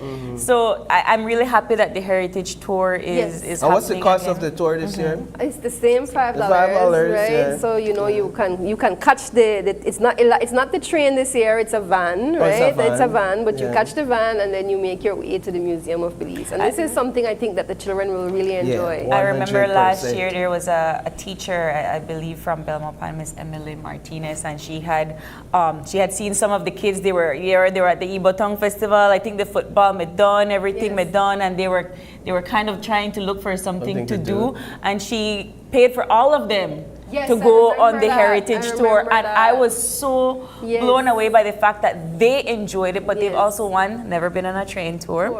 Some of them had never even been parts of that area before, and they've never visited the museum. So that was something very, very special for them. So what are we looking at in terms of traffic for that? Well, I must say the council is excited to collaborate with Niche for this event. And like I said, Isaiah Morta Square kick up at 3. Of course, the area will be closed to traffic. We will actually close from Albert Street West. Yarborough area that the actual name is Queen Charlotte. So it's that whole circle will be closed to traffic. Yes, so you can move between the two sites freely. Move freely between the two stages, no? And after getting the experience at Yarborough Greenfield, we encourage you to walk down a short stretch, you know, and come out and enjoy the festivity at the Isaiah Morta Square, where we'll have live performance. We have a fully loaded kids zone. The city council always make sure we have a fully loaded kids zone with Jerry Ice, cotton candy, face painting, Ozzy the Clown, bouncy house, trampoline, all free. And of course, we will have our food vendors spread out on the street, whereby you can, you know, stroll and enjoy the different food, the different, you'll have health health and skincare product, you'll have accessories. Beside the food, you'll also have those. And then the City Council, we always have giveaways at our event. So you can win cell phone and cash prizes. Wow. So we definitely, well, I have to go to EBOE. But you definitely have to come to EBOE. It is a full day of events. There are performances, free entrance. There are performances lined up on the Yabra Green stage. Like I said, right, and the Isaiah Morta stage. And the performances start at 1 p.m. when Brad Patico opens with a concert for children. But they're not only for children, because Booma and Chine, they come on afterwards. Young, the old, and the quick As vibration an older band. person, I would want to see this storytelling. Yes, You yes. know? Oh no, by all means. Your adults are not excluded from Brad 100. Patico. That is for the entire family, and actually the entire day is for the entire family. You can enjoy Boom and Chine, Terry the Brock Down Gyal, Coconut Boy, as we said, quick vibration band. Drums Not Guns will be out there with the youths as well. And I know Emmett will jump on the stage as well with his drums once he's out there. So it's going to be a rich day of activities. Just from what you all have explained, I could see this year being bigger than what we experienced and this is what last we year. want. We want not only EBOE, it's very important to state that we want not only EBOE Town Festival to grow, but we want the commemoration of emancipation and the awareness to grow. And we are seeing this. We see Belmopan City Council having their first emancipation ceremony this year at Guanacaste Park. You know, we love this. We love the engagement that they reach out and what can we do to have something in our municipality? And we know Crooked Tree as well. Yes, the museum is coming to EBOE Town, but the village council as well, they're having their own initiative as well for emancipation. And I must say this event is the start of the September celebration. Yes. That's true. If you realize it's August. Yes. Yeah, And I mean, August. it begins from tonight It with begins the church from ceremony. tonight. Very important. Thank you for reminding us that, because that is a part of the giving thanks is very much a part of the festivities. And right. I know the festival starts at midday, but some people may pass in the morning and see things happening there. They may be confused. We don't want to skip over that beautiful ceremony that will happen at 9 a.m. You can catch it live on all the media houses, on the press office page, on the National Celebrations page, on the niche page. Official ceremony for Emancipation Day, 9 a.m. at Government House. That's going to be a beautiful ceremony as well. There's cultural performances in there. There's a special poem that's been written for Emancipation Day. Which was a poem competition It was a public competition that we did at the Institute of Creative Arts for both adults and youth, and we had over 100 poems come in for Emancipation. Beautiful poems. The winner is PC Kyla Matos. She's a police constable, and she will be in the ceremony reading that beautiful poem that she wrote for Emancipation. We know that the Belize Afro Dance Formation will perform in the ceremony as well. You won't want to miss that. Miss April, they're going to do Sambai rhythm and Gales Point Bram rhythm because, you know, ISCR is working with Gales Point community to get those two things recognized as intangible cultural heritage. So you're going to see those two rhythms with dance there in the ceremony as well. So 9 a.m. Yeah, definitely.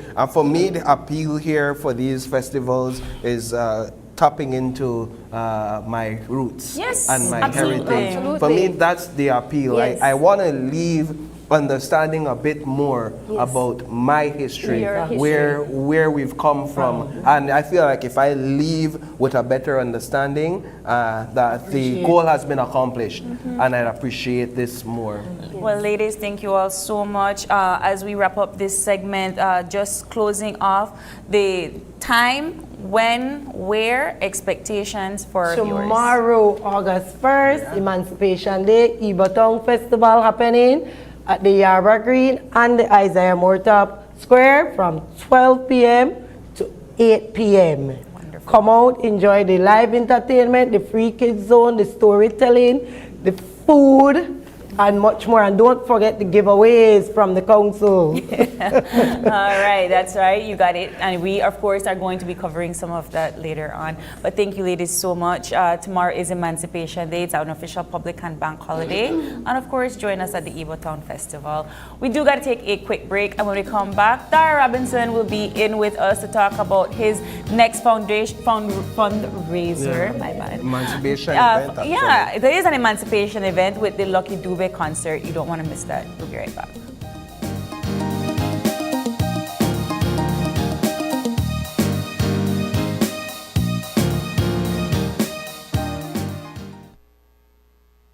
Hello, friends. I'm Dr. Bob Roberts with another 60-second sermon from God's Word. The Bible says, "He which testifieth of these things saith, Surely I come quickly." These words from the lips of Jesus probably constitute the last promise of the Bible, and what a promise it is to encourage us to endure and to be faithful to the end. One of the last and bloodiest battles of the Civil War was nearly over. General Hood was making what appeared to be the last advance. One half of the fort had been killed or wounded. General Hood himself had been wounded 7 times.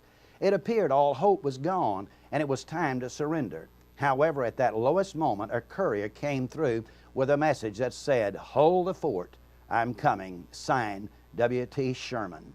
The defenders held out until General Sherman with reinforcements came and the fort was saved and the battle won.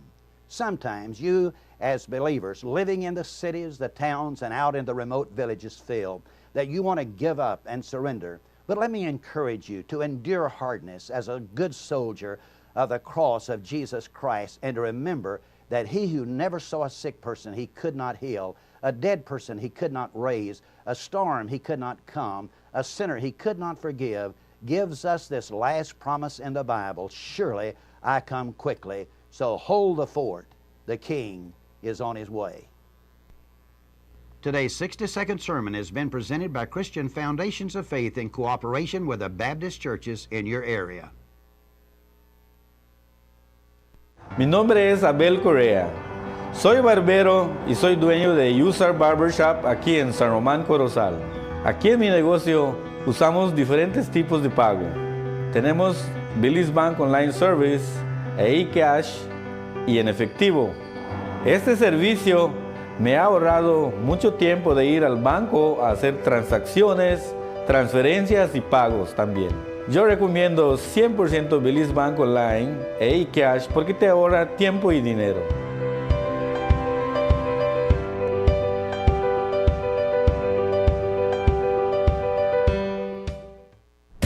This plan, I can't leave this plan. Smart Belize! Hey there, smart thinkers. We're turbocharging your mobile experience with Smart's powered up postpaid plans. Imagine a world where your data speeds flows faster than ever. Well, guess what? We've cranked up the dial and unleashed the postpaid power of Smart's lightning fast LTE data on all our postpaid plans. That's right, no speed bumps, more data. It's like having a limitless highway of data speed at your fingertips.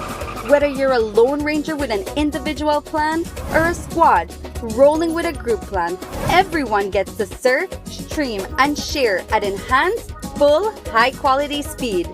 Switch to Smart's powered-up postpaid plans today and ride the wave of postpaid power. Visit any Smart showroom or smart-bz.com for details and make your mobile experience smarter and faster. Smart, bringing people together. I know I can't leave this plan. I can't leave this plan.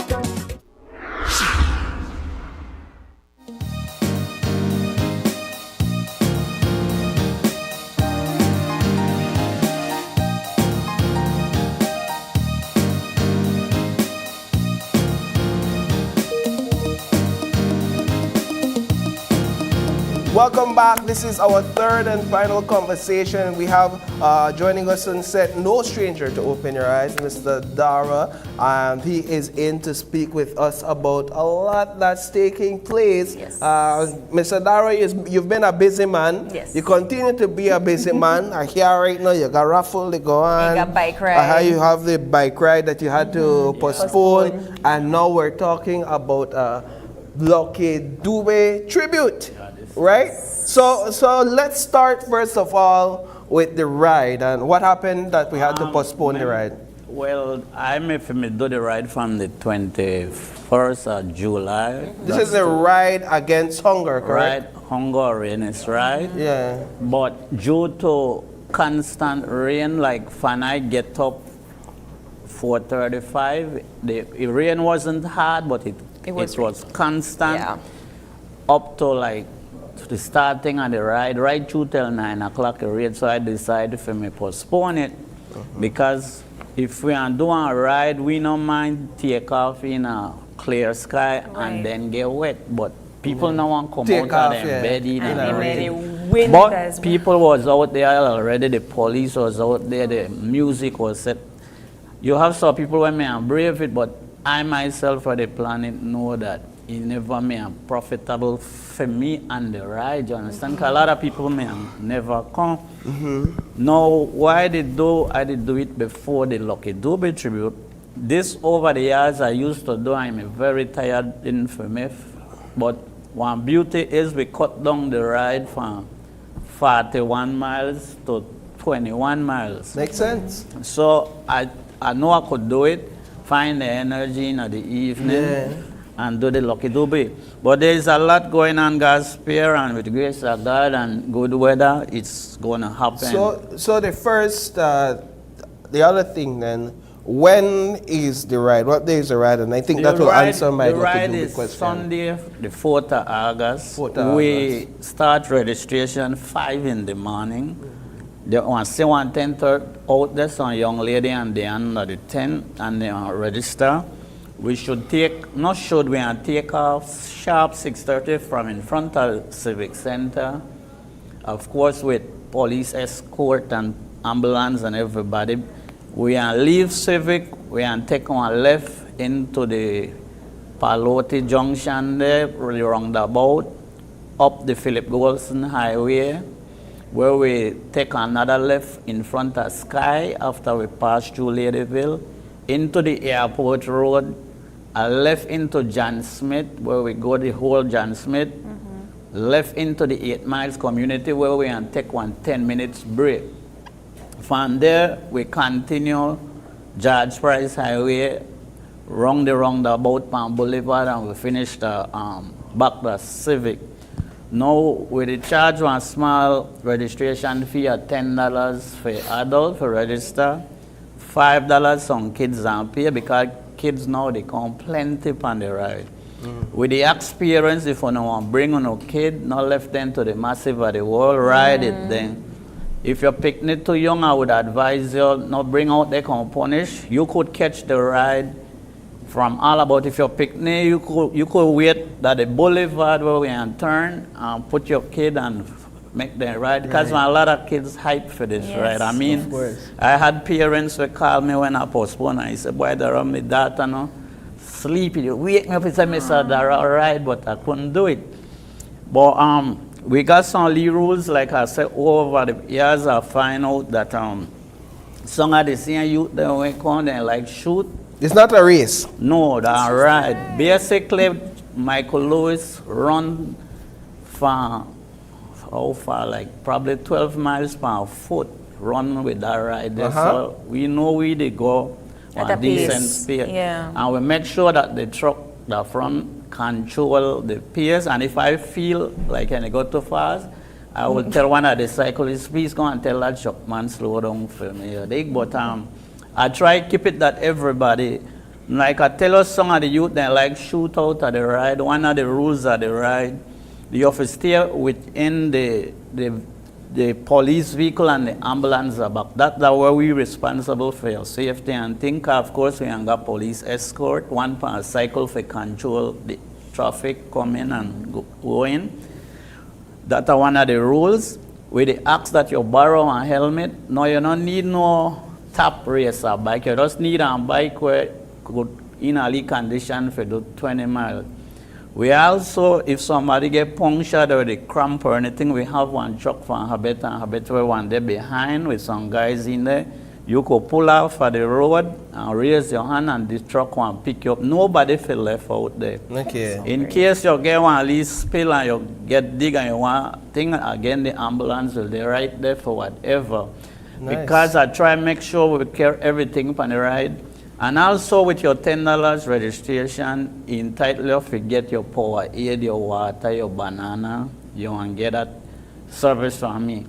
With the ask that it's important for you register and get your wristband, because those who come free ride at the ask them to bring their own stuff. We might get them water, but they won't get the other stuff. Yeah, you know? indeed. So, Mr. Dara, you have your ride, but you also have other activities lined up for this weekend. You have a tribute. It wasn't planned because years ago I used to do this. After I just split them 1 week different, but it just happened that I already have everything for the ride, so I got through the ride.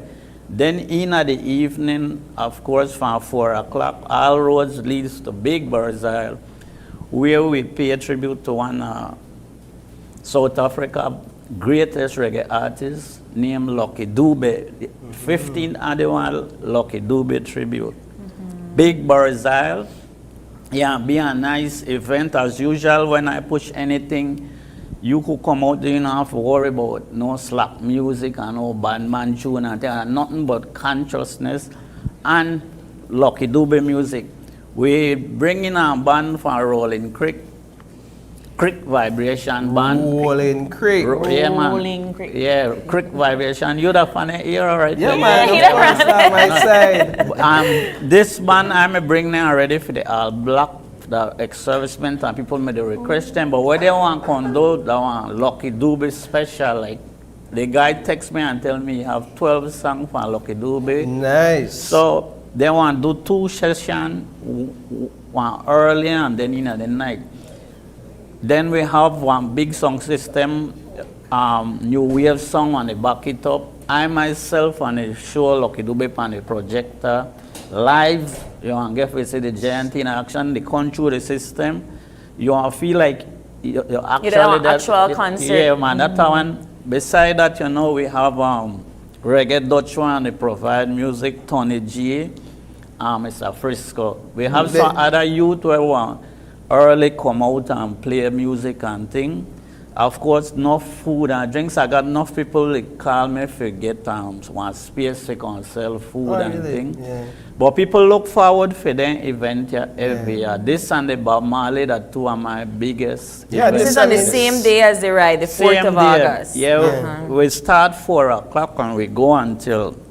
A concert like this definitely has its audience, young and old. Yeah. That this is not just say one old school thing. No, you have a lot of young people that really love up to this day listening to Lucky Dube. Well, I can tell you right now, Lucky Dube music is even more like with the youth than Bob Marley. I find out when a lot of the female and younger people, you would hear them play on Lucky Dube over and Bob, which I bias with because Bob, but Lucky Dube, and then people like meet me and say, boy, why you want to pay a tribute to Lucky and Bob? Well, that example how they live. I don't know artists, but I try to live that side. Example, then guys and just sing good reggae music, the message in the music, and I live for people. Both are there, you know. Well, Bob, he not the best, he not give back, you know. Lucky Dube himself put up stoplight, he give clothes to people, then give people food, money. Then guys, they live as an example. Another reason why you have a lot of great other reggae artists out there, but then guys, they live the way how you feel live. Talking about the tribute, it's the concert, you have food, music, and so forth, but I also know you have a raffle. And Before he goes there though, April, what's the cost of the concert? And how do you get tickets? Ticket only be available at the door? At the door for the Lucky Dube. And it's $15 for enter. Oh, no bad. If you I want to say if you've done purchase one raffle ticket for the house, come remember the raffle the house that the Lucky Dube. You want pay $10, can get $5 as long as you show your ticket that you've done get. Okay. All right, this is one of the features where people look forward to. Yeah, tell me about this one, you know. We have one 12 by 12 house, fully burglar bar, paint rasta color. What does? And that $20 a chance, if you could notice on it, you fill out the least small part with your name, address, and phone number, and that go in at the barrel and one spin. $20 a chance. Now, I want to give me number quickly, 623-3662, that the number you could call for purchase ticket. 623-3662 is the number you can call. And for people, I want there Thursday, which is tomorrow, that the EBOE Tongue Festival. I done already pay for one spot. I want to have ticket on sale for the raffle out there. So this 12 by 12 fully burglar bar house is being raffled at the Lucky Dube tribute. I hear the catch with it. As long as you live within rural Belize and Belize City, we can deliver it. So we're even responsible for bring it to you. The person the day at the raffle will receive the key for the house, and then we have to arrange where she or he want the house, and then I want direct the guys then we want bring it. And now for free, then they bring it out for pay for that. This is incredible, Dara. So for $20, $20 you to give away a house? I know the giveaway, but it's practically that. Yeah, but you can't waste the opportunity. The ticket, then they move. It's only a limit on. Not like I could run go print any more tickets. Like so when that done, it's done. Cover back the expense. No, so Sunday be a very busy day for you, Mr. Dara. You got the ride, you got the tribute, you got the raffle as well. Well, the raffle that is easier part. Just sell, but get ready for the ride, mentally, physically I have already. Then done with the ride, take and breathe and straight the Belizeans. But for Saturday we on the set up. Correct. And then when we go across and set up bar, but we do it already over the years and I'm well experienced. Of course the elders, they know I always have table and chair available for them on the court. We make sure that they could sit down and comfortable. No food, like I say, one the other, enough of Boeing product and mixing the works. The thing is, to the end of the day, that I'm good because school they open back, I have to get ready for whatever I want to face, you understand? Yeah. And I just need to make sure that I'm ready for that too and continue some of the work that I do and thing, you know? Well, we know you do it, Mr. Yes, Dara. we do. We stay up on the grind, like I tell you.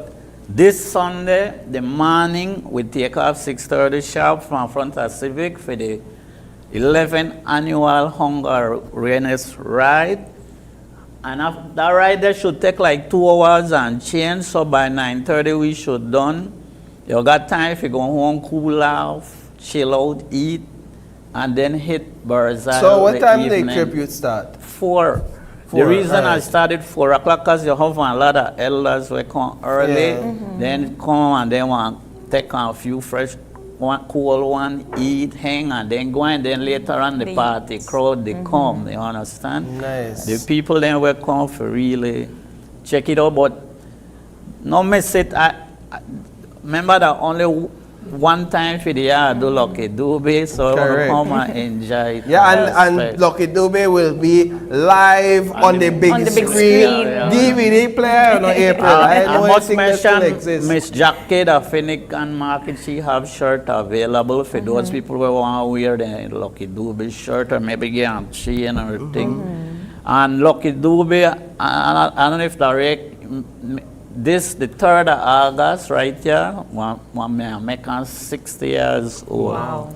You're the 3rd of August. He's the 3rd of August. You know? Appropriate timing. I know, right? Mr. Dara, as always, we But I'm commend all always the work that grateful you for do. no guys invite me. When I get a call, I jump on it because I forget the word Get the out people there. out there. Yeah, man. We appreciate everything that you do, and we, of course, support all of the work and the effort that you do for the community. Yes. So Thank you. get your tickets out at the EBOE Town Festival tomorrow Yeah, I'll be out for there. the raffle, and of course join the bike ride at 6:30 in the morning in front of Civic, and of course the Lucky Dube concert at 4 p.m. at Bird's Isle. Thank you so much for coming in, Mr. Dara.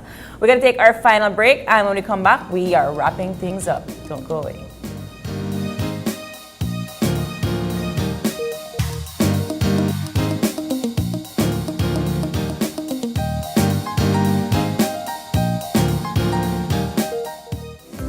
Let's take a journey through the core functions of the Social Security Board. It all starts with registering as an insured person, employer, or self-employed individual. Sign up for a portal account to manage your Social Security information online. Just provide accurate information and click Create. This will give you access to a range of services and benefits. Next, your contribution, along with investments and other income, are collected and distributed into 3 funds. This ensures that the SSB fund is securely utilized to support various benefit programs. The SSB is committed to providing essential benefits such as sickness, maternity, injury, and pension. These benefits are paid out to eligible individuals as a part of the Social Security coverage. We help you navigate through life's challenges with financial security. Annual surplus accumulates to grow the fund each year. This surplus is invested into various industries, contributing to the growth and development of our nation. With each passing year, the fund continues to grow due to the annual surplus and interest revenue earned from prudent investments. This surplus, along with reserves, helps to bolster the SSB fund and provide a safety net for those in need. We've arrived at the end of our journey to better understanding how the SSB works. We remain committed to serving you and building a secure future for all Belizeans.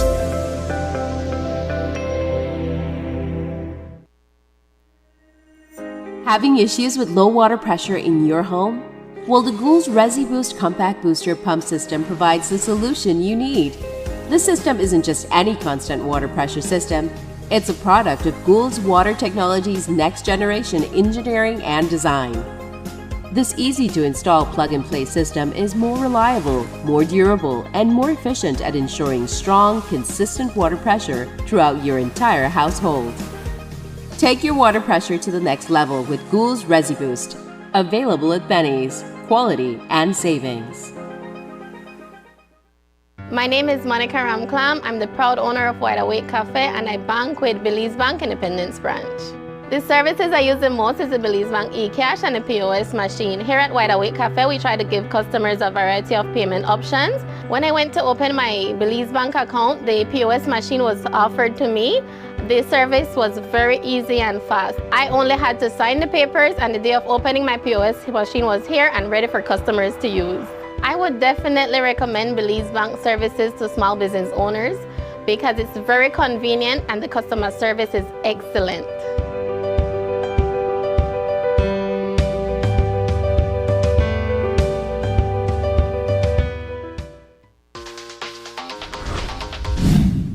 I'm connected. Yo. I'm connected. We're connected. Create the perfect broadband bundle that fits your style with Smart Connect. With the Junior Bundle, get 50% off your national calls and up to 6 gigabytes of data at no extra cost. Get postpaid added on for an additional cost of only $25 with the Prime Bundle. Stay connected with unlimited smart-to-smart calls plus 6,300 megabytes of data and free international minutes. For the family, get the Binge Watchers bundle with Netflix add-on for only $28.13 more. This bundle gives you 4 profiles with unlimited streaming on multiple devices. Visit a showroom near you to sign up and personalize your own bundle combination with Smart Connect. Smart, bringing people together.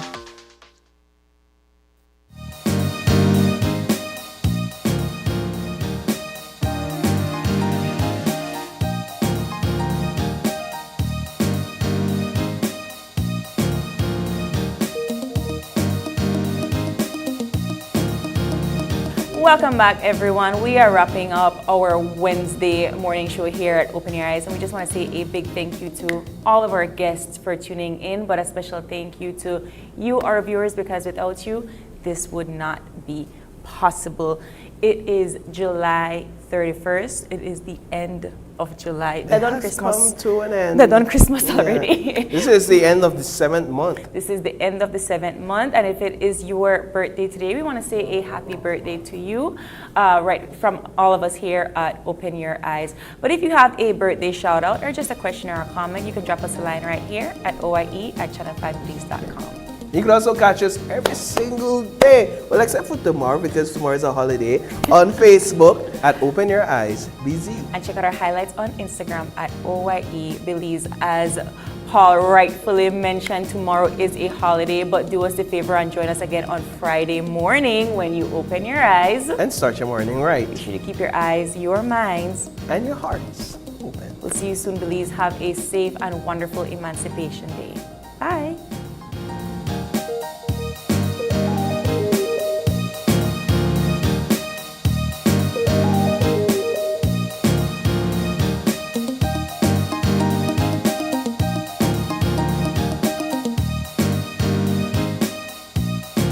Open Your Eyes was brought to you by SMART, bringing people together, and the Belize Bank, our country, your bank.